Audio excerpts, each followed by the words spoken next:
Welcome to Criminal Mind Tales. Memorial Day weekend, 2025. Two young campers, Evan Clark, 17, and Pandora Kjolsrud, 18, had set out for what was supposed to be a small adventure before summer began. Evan had just wrapped up high school.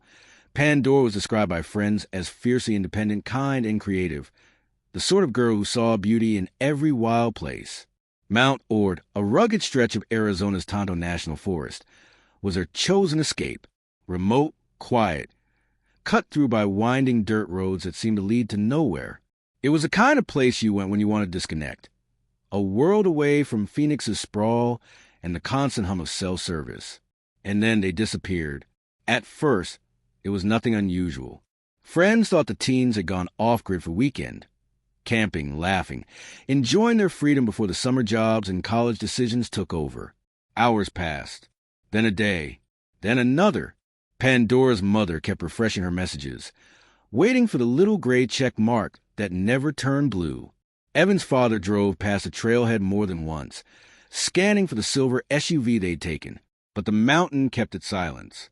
By Tuesday morning, when neither of them had returned or called, the Maricopa County Sheriff's Office organized a search and rescue. Helicopters combed the ridgelines. Deputies on ATVs traced Forest Service roads that wound like veins through the hills. To most rescuers, this part of the Tonto National Forest was familiar terrain, a place where missing hikers were usually found dehydrated but alive. But that morning felt different. Too still, too quiet. The first sign came just after noon. Down a narrow dirt track about a mile from the main road, search teams found a silver SUV partially hidden by pine branches. The doors were unlocked, and the engine was cold. From a distance, it looked ordinary, but when investigators approached, they noticed something that made their stomachs drop.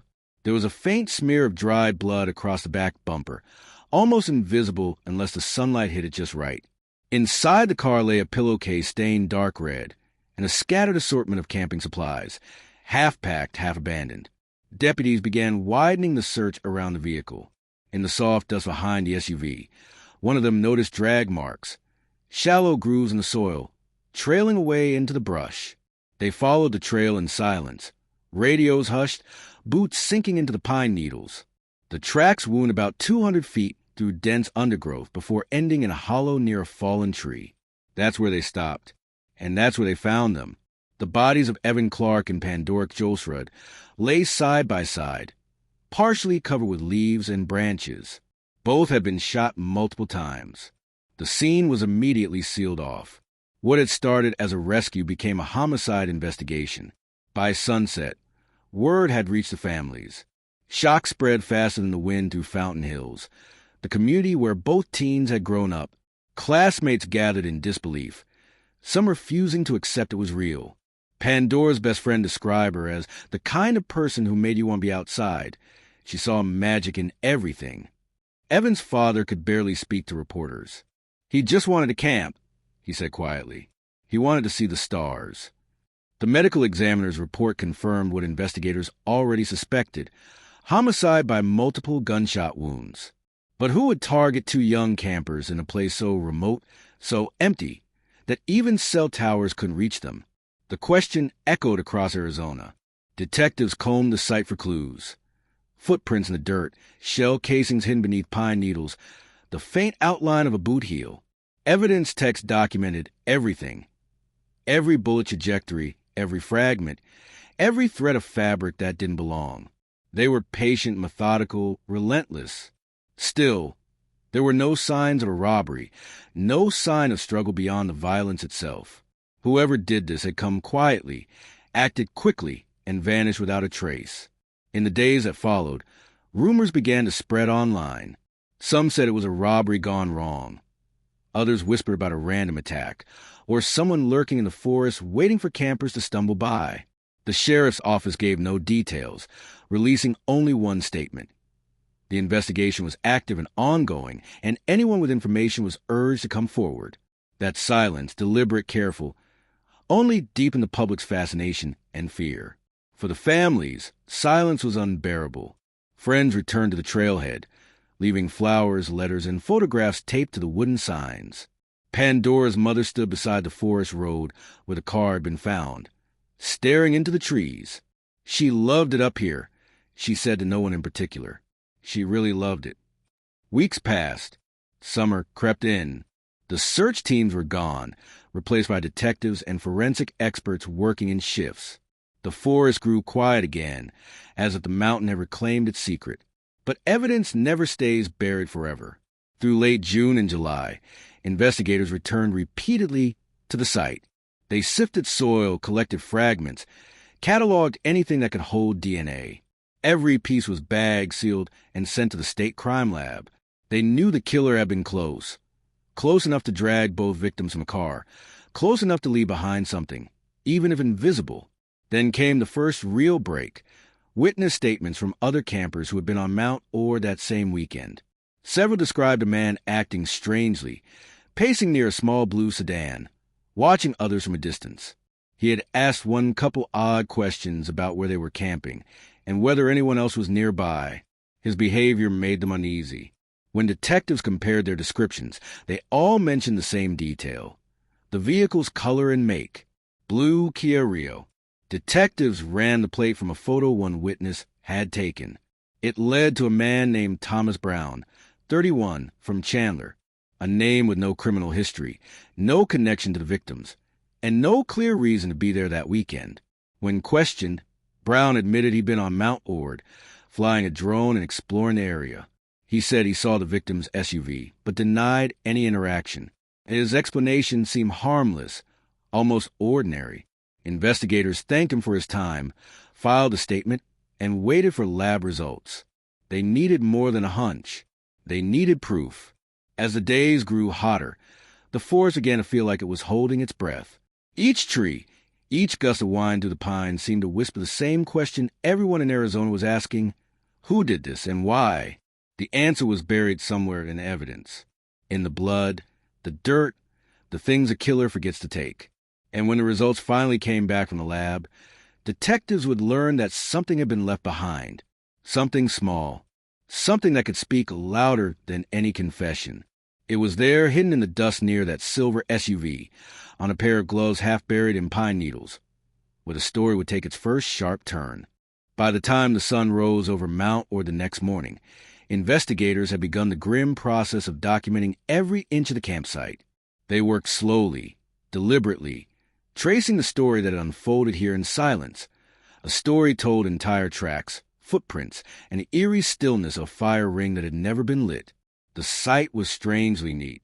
2 folding chairs stood side by side, facing a small clearing where the teens might have watched the sunset. A cooler sat unopened nearby, still heavy with drinks and food. Pandora's sketchbook lay on the ground beside one of the chairs, its last page filled with pencil outlines of the mountain ridge, half finished, abruptly abandoned. Nothing looked ransacked. Nothing looked panicked. It was as if life had paused mid-breath. Detectives studied the area from every angle. The absence of struggle was what disturbed them most. No signs of fight, no overturned gear, no indication that either of them had run.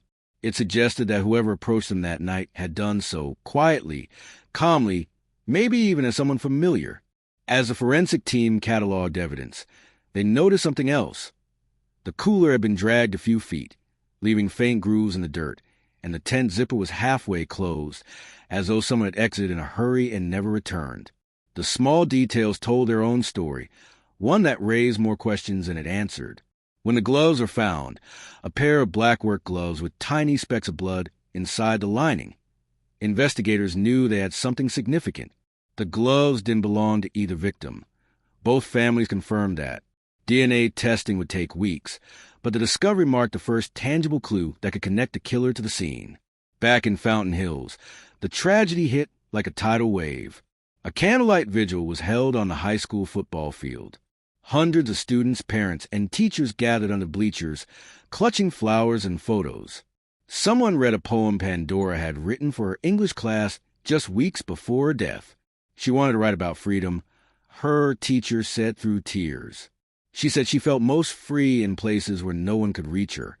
Evan's friends described him as thoughtful, quiet, the kind of person who never left anyone behind. He'd drive across town just to bring you your charger if you forgot it, one classmate recalled. He wasn't the type to take risks. He just wanted a weekend under the stars. The story began spreading beyond Arizona. News outlets picked it up, framing it as the Mount Ord murders. The images of two smiling teens, bright, full of life, contrasted hauntingly with the rugged wilderness behind them. Comment sections filled with speculation. Some people blamed careless hikers. Others whispered about hidden dangers in the national forest. But for investigators, the work remained grounded in evidence and patience. Sheriff Paul Penzone made a rare public statement in early June. He urged the public to remain calm, emphasizing that there was no immediate threat to the community, though deputies were increasing patrols in rural recreation areas. He avoided details, but his tone carried weight. "We are confident," he said, "that this was not a random act." Behind the scenes, detectives were piecing together the timeline of that weekend. Surveillance footage from a gas station in Payson captured Evan and Pandora around 10:14 a.m. on Friday, laughing as they bought snacks and bottled water. From there, their phones pinged briefly off a cell tower near the Mount Ord trailhead around 11 a.m. After that, silence. The last text Pandora sent was to her mother at 11:23 a.m. It read simply, "Here now, it's beautiful." After that message, her phone went dark. The data told investigators that the phones had powered off within 20 minutes of arrival. That meant one of two things. They'd either lost signal and shut them down intentionally to save battery, or someone else had turned them off. The second possibility unsettled detectives, especially when both phones were later found smashed several yards from the crime scene. As the investigation deepened, more witnesses came forward. A local off-roader reported seeing a blue car parked oddly near the trail that weekend, the same description given by earlier witnesses. Another hiker claimed he'd heard what sounded like distant pops late Saturday afternoon, like firecrackers, maybe 3 or 4. He dismissed it at the time, assuming campers were celebrating the holiday. But when investigators checked the trajectory of the shell casings found near the site, the sound lined up perfectly. Whoever had fired those shots had done so from behind a cluster of rocks just uphill from the tent, a vantage point that offered clear sight of the camp and a quick escape down the service road. Meanwhile, the name Thomas Brown quietly resurfaced. Detectives had run his statement through inconsistencies, noting how vague his timeline was. When pressed for receipts or GPS data to confirm his location, Brown said his phone had died out there and that he hadn't kept track of time. Investigators logged the comment, but didn't confront him further. They were waiting for the DNA results. By late June, the mountain had become a mosaic of yellow tape, search markers, and camera flashes. Yet despite all the evidence, nothing tied anyone conclusively to the scene. To the families, it felt as if time had stopped, like Mount Ord had swallowed the truth along with the sound of gunfire. But nature has a way of revealing what humans try to hide. In early July, a Forest Service worker performing maintenance along the Greenway, a creek that snakes through the foothills near Mount Ord, noticed something caught in a tangle of driftwood. It was pale, oddly shaped, and smelled faintly of decay. When he realized what it was, he dropped his radio. It was a human leg, badly decomposed. Investigators were called immediately. The remains were collected and sent for forensic testing. Within days, DNA confirmed the unthinkable. The leg belonged to another victim, one not yet connected to Evan or Pandora, but found within the same watershed. The discovery reignited panic. Rumors exploded online that a serial killer might be operating in the Tonto National Forest. Law enforcement refused to comment on any connection, but the timing was impossible to ignore. Still, detectives remained cautious.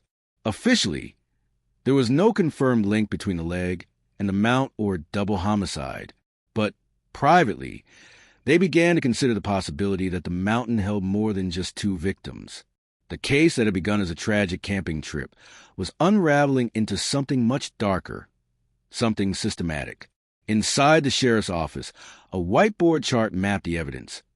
The SUV, the gloves, the shell casings, the phone data, and now, the dismembered remains found miles downstream. It was as though the mountain itself had become a crime scene stretching across miles of wilderness. And though no one said it aloud, a thought was forming among investigators. Maybe this wasn't the killer's first time.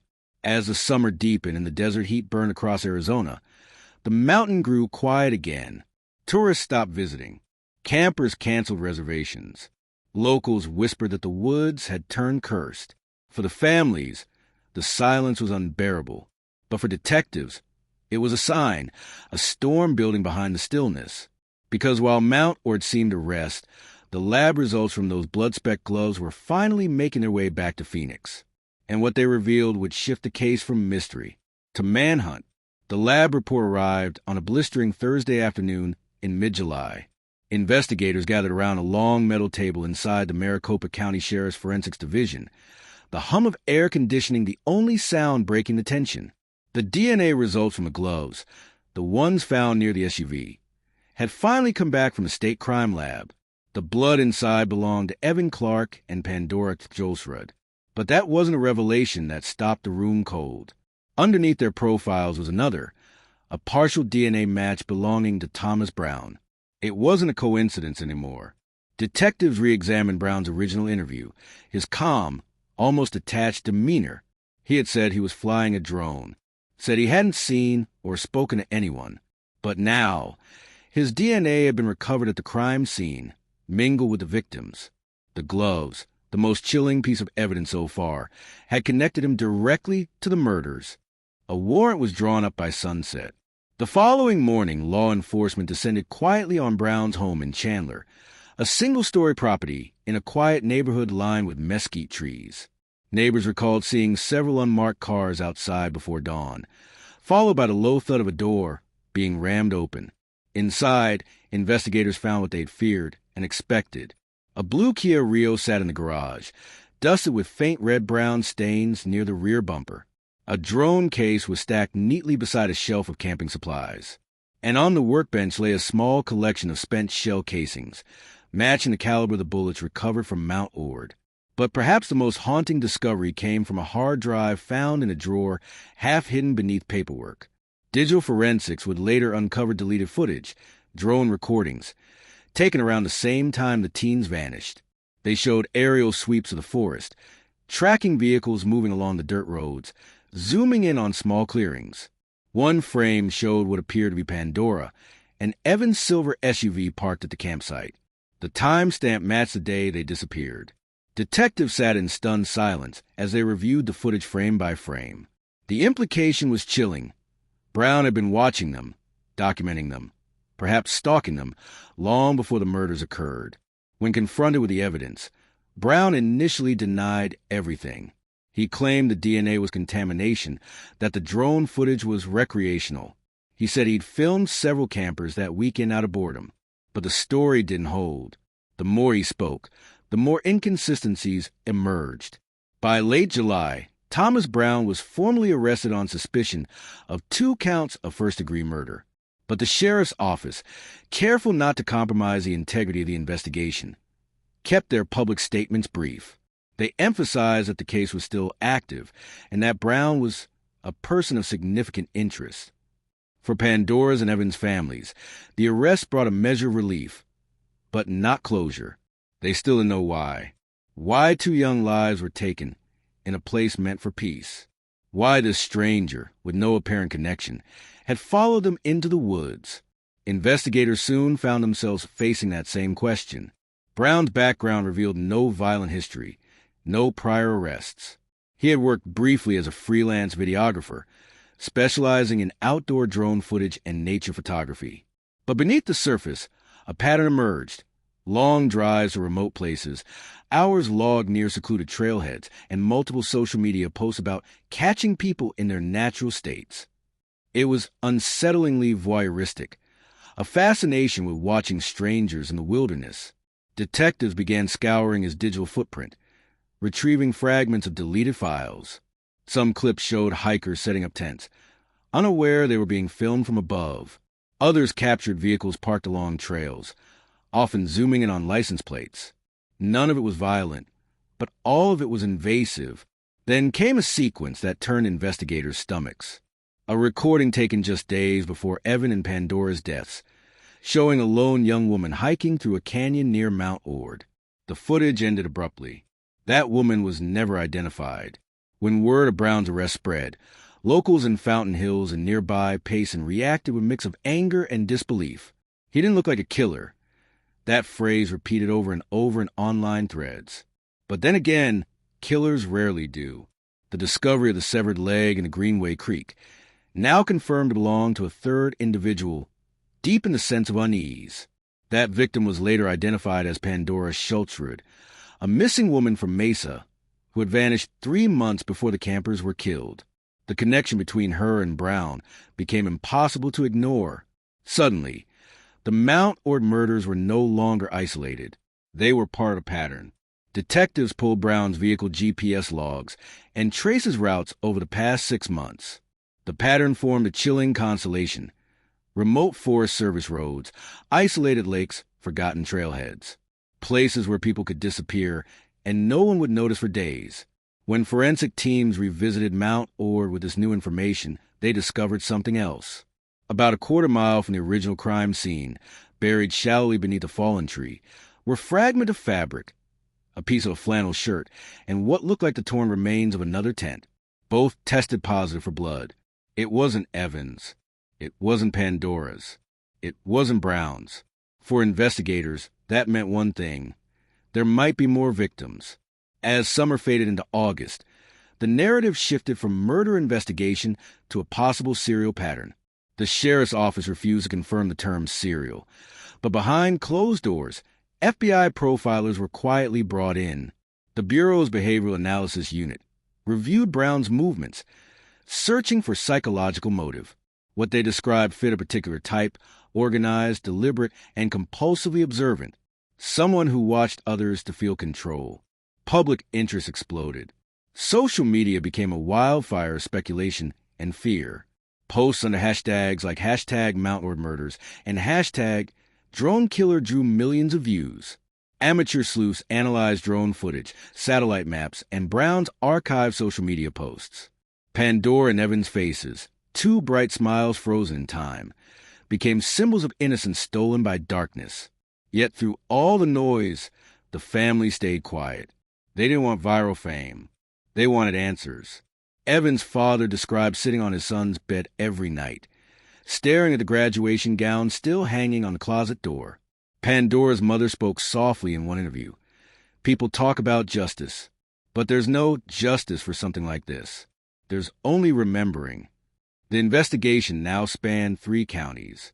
Search teams combed the creeks, ravines, and washes branching off Mount Ord, guided by forensic dogs and GPS coordinates pulled from Brown's car. Each sweep turned up more evidence: bone fragments, shell casings, even old camp debris possibly linked to previous disappearances. The forest had begun to speak.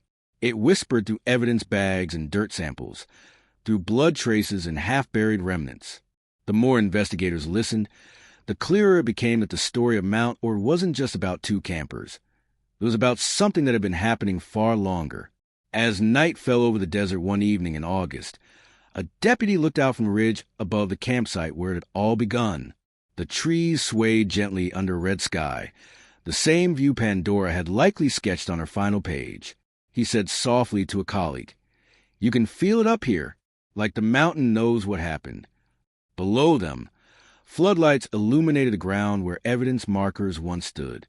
The camp that never packed up had become a memorial, a place where the living searched the truth, and the dead refused to be forgotten. But the next discovery, buried in a police storage locker days later, would change everything investigators thought they knew about Thomas Brown and how far back his darkness really went. The evidence locker at the Maricopa County Sheriff's Office was a kind of place few people ever noticed: cold, fluorescent lit, with shelves stacked high in neat, numbered order. Each box held a story, tragedy sealed in cardboard, tape, and quiet. Most of those stories were closed, their answers found. But in early September, a clerk reviewing storage transfers stumbled on one that wasn't. The box had been logged in March 2025, months before Evan and Pandora's murders, and listed under missing persons case from Mesa, Pandora Kjolsrud. At the time, her disappearance hadn't drawn much attention. She was 24, described as adventurous and free-spirited, last seen leaving a hiking trail near Saguaro Lake. Friends said she loved the outdoors and often camped alone. When she didn't come home, her case joined a long list of missing hikers Arizona sees each year. Search teams combed the canyon for a week before scaling back. No one connected it then to Mount Ord. But now that same name, Pandora, appeared twice in the homicide database, and investigators knew the overlap wasn't coincidence. Inside the box were items recovered during the March search: a single hiking boot, a torn piece of canvas tent fabric, and a burned cell phone. None of it had been tied to a suspect at the time. But when technicians retested the evidence with updated DNA markers, the boot came back positive for a trace match: Thomas Brown. It was no longer speculation. The DNA on the glove from Mount Ord, the car, the drone footage, and now a link to a missing woman months before. The timeline was aligning into something dreadful, something deliberate. Detectives pieced together Brown's travel logs again, this time reaching back into late 2024. Credit card receipts showed fuel purchases near Saguaro Lake around the same week Pandora Kjolsrud vanished. In total, his accounts placed him at 5 separate wilderness sites across central Arizona within a 7-month window, each one associated with either a disappearance or an unresolved 911 call. This wasn't random. It was a route. The FBI's behavioral unit confirmed the pattern. Brown's activity followed a deliberate geography: remote recreation areas, popular with hikers, low law enforcement presence, easy road access. His movement suggested he sought locations where he could isolate and observe without being detected. For investigators, it painted a portrait not of impulse, but of habit. And in the quiet of the evidence room, that realization changed the tone of everything. The Mount Ord murders were no longer a crime of opportunity. They were the climax of something that had been building for months, maybe years. By early September, investigators obtained a second warrant, this time for Brown's storage unit on the outskirts of Chandler. The facility sat off a desert highway, surrounded by chain-link fence and the endless hum of cicadas. When the lock was cut open, the air inside was thick and stale, like dust and metal. Inside were 3 large plastic containers, stacked neatly in a corner. Inside the first, camping supplies, tarps, rope, lanterns. Normal enough. But the second box chilled everyone who opened it. Inside were personal belongings. Not Brown's, but people investigators now recognized from missing persons bulletins: a silver necklace engraved with the name Pandora S, a hiking backpack with a patch labeled Mesa Adventure Club, a small Polaroid camera, and underneath, a folded map of the Tonto National Forest with red circles drawn in ink. Each circle marked a location where a body or partial remains had been discovered in the past 2 years. The third container held something worse: memory cards, each labeled by date. The data unit spent 3 days reviewing the files, one by one. Dozens of drone recordings filled the screen, some silent, others overlaid with faint breathing from the operator. Most showed ordinary scenes: hikers on trails, campers setting up tents, cars parked under trees. But others were darker. One video, time-stamped May 24th, 2025, 2 days before the Mount Ord killings, showed Evan Clark and Pandora Kjolsrud standing beside their SUV, unloading supplies. The drone hovered silently overhead, zooming closer, its camera steady. They never looked up. The footage ended abruptly.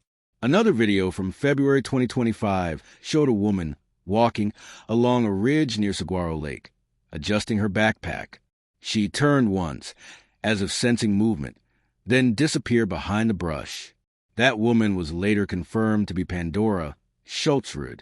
The pattern was undeniable. The footage was evidence of stalking, predation. Brown hadn't stumbled upon his victims. He'd hunted them. When investigators finally confronted him with the evidence, he remained eerily calm. He denied killing anyone, denied following anyone, denied owning any of the items found in his storage unit, claiming they'd been planted or collected by mistake. But as the evidence piled higher, his story cracked. Still, no confession came. For prosecutors, it didn't matter.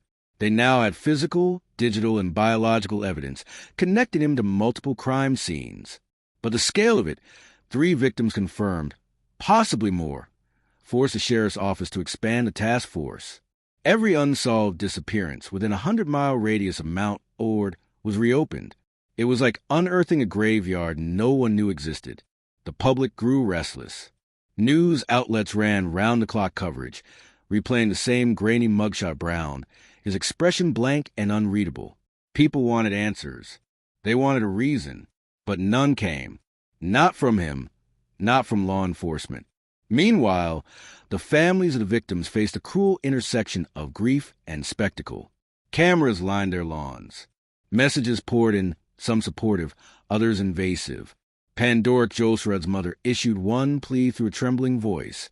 Please stop sharing the videos. She deserves peace. By mid-September, the case had consumed Arizona.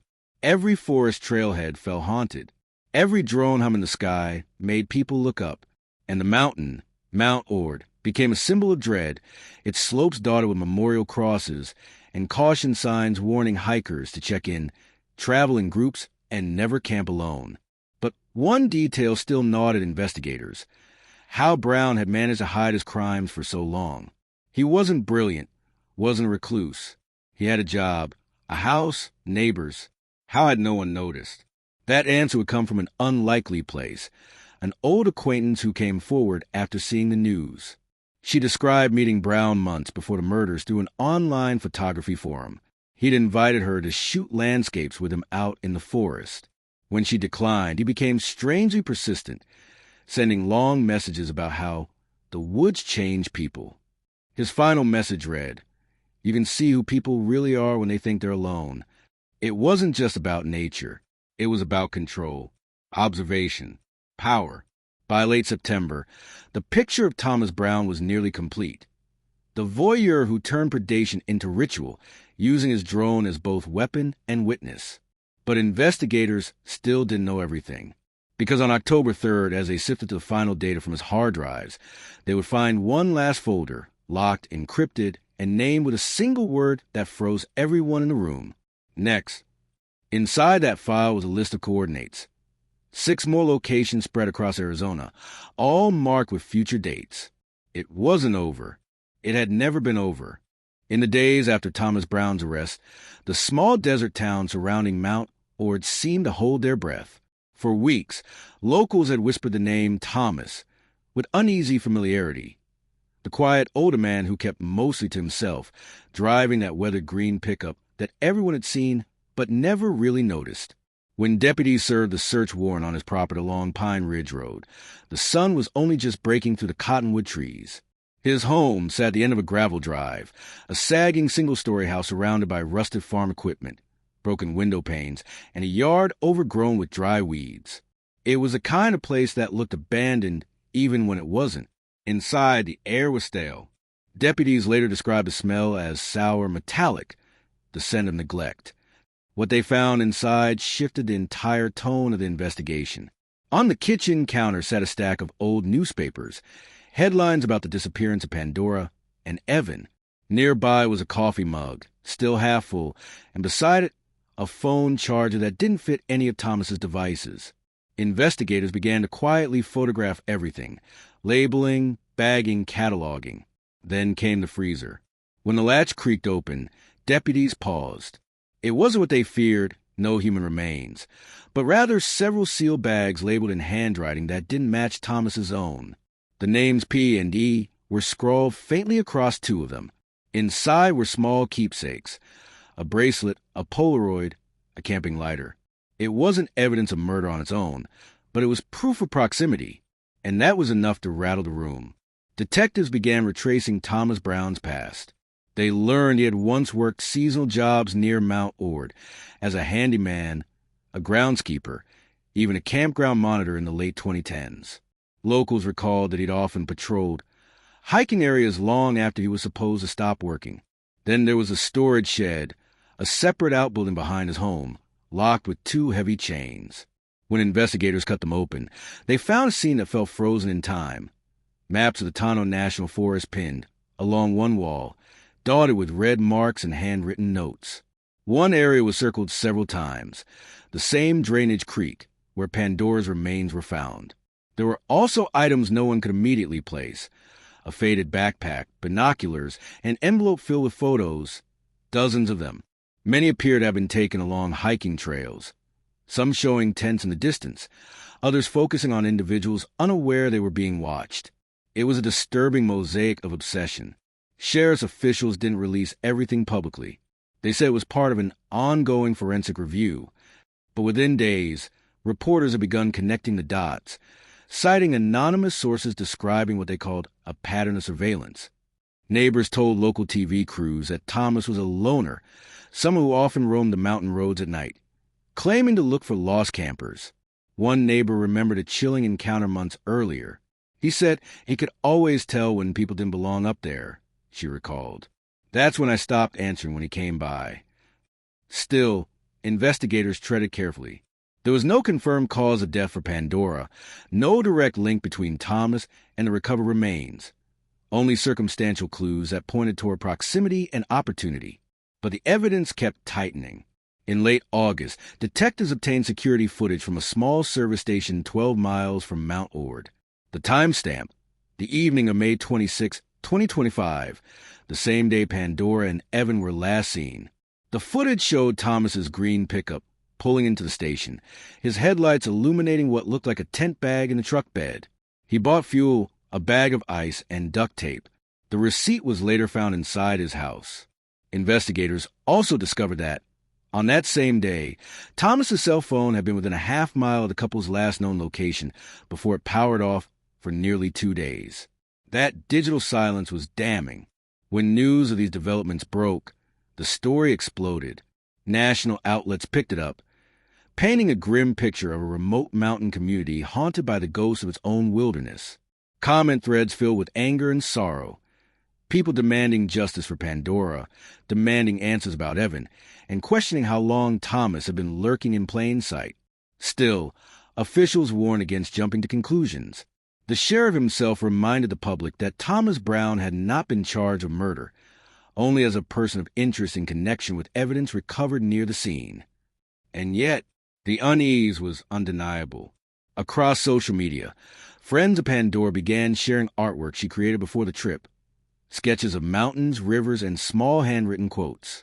One caption read, "Beauty lives even in the loneliest places." For many, that line hit differently now. Meanwhile, search teams resumed their efforts around Mount Ord, combing ravines and creek beds for signs of Evan Clark. Drones swept the canyon edges. Cadaver dogs traced scent trails that vanished near the same creek where the leg had been found months earlier. No one said aloud, but every rescuer knew what they were really looking for now. By September, the sheriff's office confirmed that the FBI had joined the investigation, citing possible serial linkage between Pandora's case and other unsolved disappearances in the same stretch of forest over the past decade. No names were released. No details were confirmed. But to those who lived near Mount Ord for years, it was a grim validation of every uneasy feeling they buried. For the families, it was agony, suspended between hope and horror.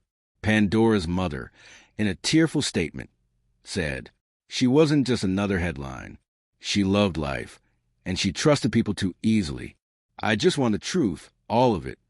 Thomas Brown remained in custody, his past under the microscope, his property now an open wound of unanswered questions. But one thing had become clear to everyone following the case. Whatever happened on that mountain, it hadn't been random. And as autumn began to settle over the desert, with the monsoon rains washing through the canyons once more, the mountain itself seemed to whisper the same truth, that some trails don't just lead into the forest. They lead into the dark corners of human nature. When autumn crept across the Tonto National Forest, it carried with it a kind of silence, not peaceful, but watchful. The air over Mount Ord was sharper now, the creek that had once hidden its secrets running thinner beneath the weight of the season. For the families of Pandora Kjolsrud and Evan Clark, that quiet felt unbearable. Every gust of wind across the ridgeline sounded like the echo of something unfinished. By October 2025, it had been 5 months since the 2 young campers vanished into the wilderness, and yet the questions only seemed to multiply. Pandora's partial remains had been identified, but the search for Evan continued. His name had become a haunting refrain across Arizona news stations, the missing half of a tragedy that refused to end. Investigators kept their statements measured. Sheriff's officials called the case active, complex, and expanding. They wouldn't say what the FBI's behavioral unit had found in Thomas Brown's home, but off-record sources hinted at psychological profiling, maps of his routines, and evidence suggesting he'd spent years exploring Mount Ord's backcountry under false pretenses of trail maintenance. For locals, that knowledge was chilling. Many of them had seen him up there, offering directions, chatting with hikers, even recommending safe campsites. No one realized that he might have been cataloging their habits. In early October, a second discovery shattered any remaining illusion of distance. A hiker near Slate Creek, roughly 2 miles from Pandora's original recovery site, stumbled upon a weather-worn backpack wedged between rocks. Inside were 2 smartphones, a dented metal water bottle, and a journal. One of the phones belonged to Evan Clark, the other to Pandora. The journal was hers. Its final entries, though fragmented and water-damaged, offered a haunting glimpse of their last day. "We saw someone near the ridge. Thought it was another camper." He waved, but something about the way he stood felt wrong. "We're moving camp closer to the creek, just until morning." Those words were enough to freeze every parent's heart. The sheriff's office confirmed the handwriting was Pandora's, and that the location of the find aligned almost perfectly with the digital data from Thomas Brown's cell phone the night of their disappearance. It wasn't proof, not yet, but it was proximity made undeniable. In a quiet press briefing, the sheriff's voice trembled slightly as he addressed reporters. "We are working with the U.S. Attorney's Office to review all recovered evidence. Our goal is to ensure every action we take can stand up in court. What happened to Pandora and Evan was not an accident." That was the first time the word homicide appeared officially connected to the case. Behind the scenes, forensic teams continued combing through the items from Thomas's Pine Ridge property.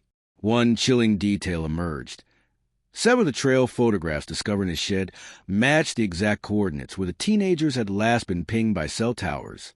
In one image, time-stamped May 26th, a blue tent appeared faintly in the background.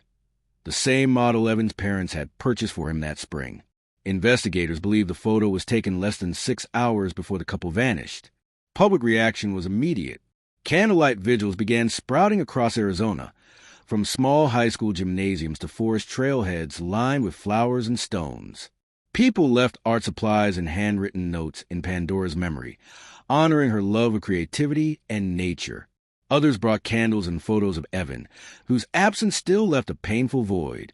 At one vigil, a friend of Pandora's said quietly to a local reporter, "She used to say that nature kept people honest, that the forest saw who you really were." Maybe she was right. It saw everything. Meanwhile, Thomas Brown sat behind bars in the Maricopa County Jail, facing a web of charges unrelated to murder, possession of unlicensed firearms, obstruction, and falsification of employment records. His attorney maintained his innocence, calling the state's case a rush to judgment fueled by public emotion. Yet even in the absence of a murder indictment, the weight of the evidence hung over him like storm clouds over the mountain. By November, teams were still searching the ridges. They found pieces of camping equipment, shredded fabric, a cracked lantern, a single hiking boot. Each item underwent forensic analysis, though authorities refused to confirm ownership. The community's grief slowly morphed into something else, a commitment to memory. Volunteers began constructing a small memorial near the entrance to Mount Ord. 2 stone cairns side by side, marked only by initials. PK and EC visitors left wildflowers, drawings, and small trinkets. At dusk, when the light bled into violet and gold, the memorial cast long shadows that seemed to stretch all the way up the mountain trail. Pandora's family released a statement through their attorney. "We believe in truth and accountability. But more than anything, we believe Pandora deserves to be remembered for how she lived, not only for how she was lost." Those words spread across social media, turning into a rallying cry. The case, once confined to local coverage, became a national discussion about wilderness safety, missing persons, and the hidden dangers of remote recreation. In December, investigators quietly expanded their probe, reopening 2 older missing person reports from the same region, hikers who had vanished between 2018 and 2021. Nothing definitive tied Thomas Brown to those disappearances, but the parallels were too striking to ignore. Still, officials refuse to confirm any link. This remains an open investigation. They repeat it again and again, and so Mount will remain what it had always been, vast, beautiful, and unforgiving. In the early mornings, the mist still rose from the canyons like smoke, drifting through the same ravines where searchers once called out Evan's name. Sometimes, locals swore they could still hear echoes in the distance. Not ghosts, perhaps, but memory itself refusing to die. One ranger, who'd been part of the first search party, put it best: "You can feel it up there. The mountain remembers." By early October 2025, the silence around Mount Ord finally broke. Sheriff's officials confirmed the arrest of 31-year-old Thomas Brown, charging him with 2 counts of first-degree murder in connection with the deaths of Pandora Kjolsrud and Evan Clark. His bond was set at $2 million cash. For the families, it wasn't closure, just the beginning of another long road through the courts.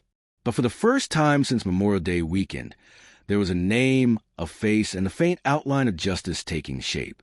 And as autumn winds swept the pines of Mount Ord, the mountain still seemed to whisper the names of the 2 young souls who went searching for beauty and found something far darker instead.